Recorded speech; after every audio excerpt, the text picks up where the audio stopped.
Kellyanne Conway served as Mr. Trump's campaign manager and is now a senior advisor for the transition. Kellyanne, good to see you. Good morning. Thank you, Matt. Does Mr. Trump think the intelligence community and CIA in particular is lying about the Russians' impact on the election? No, he's not said that. In fact, Mr. Trump has said that he respects the intelligence community. In the specific case that's being discussed recently, though, we don't have credible and complete evidence that there's a direct nexus between anything that Russia did and Hillary Clinton's loss in the election. That's what's, quote, fuzzy and ambiguous. Isn't it enough to know that the Russians, according to many reports, that the intelligence agencies agreed that the Russians deployed hackers to have some involvement, some impact on the election, whether it resulted in a victory or loss for Hillary Clinton?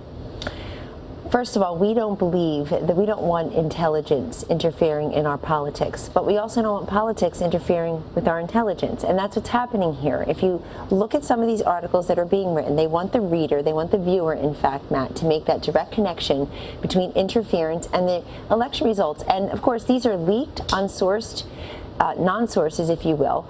That's what hearings are for, and that's what investigations are for. But when you talked about leaked and unsourced, Mr. Trump had no problem during the campaign using that same leaked, unsourced information, negative information about the Clinton campaign against Hillary Clinton. Now he doesn't even seem to care where it's coming from. He cares very much about our intelligence community and any information that they may divulge. So that's number one. Number two, you're seeing that these FBI and CIA don't even agree on what the conclusion is here. That's very clear in the Washington Post article, very clear in the Newsweek article from last night. And in the case of those emails, we saw right in front of us what they said.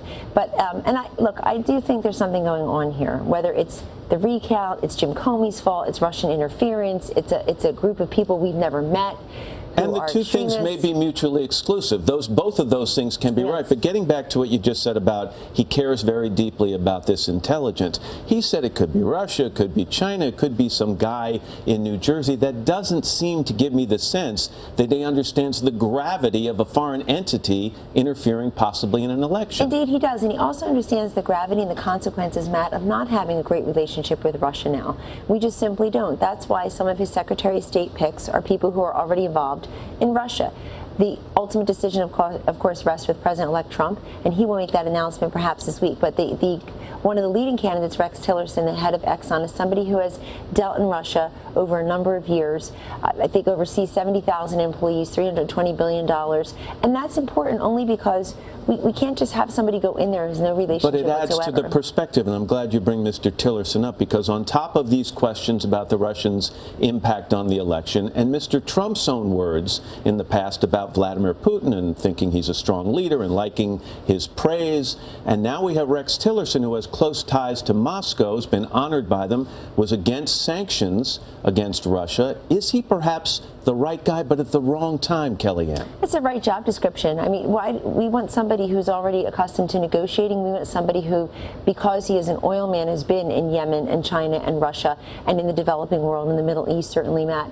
It's not like Vladimir Putin and Rex Tillerson are pounding down vodka at the local bar. They're not intimate friends, but they deal with each other through business interests. And I think most importantly, anybody who is in President Trump's cabinet, particularly the Secretary of State, the fourth highest ranking person in our government, that person will be advancing the interests of the U.S. everywhere, and that person will be advancing the agenda of President Trump. When are we going to know if it's Mr. Tillerson? Probably this week. The president-elect has expressed to me and to others that he may, in fact, announce that at pick this week. But I think everybody should appreciate, Matt, how much time and deliberation and reflection that he has spent on this very important pick as who will be the Secretary of State.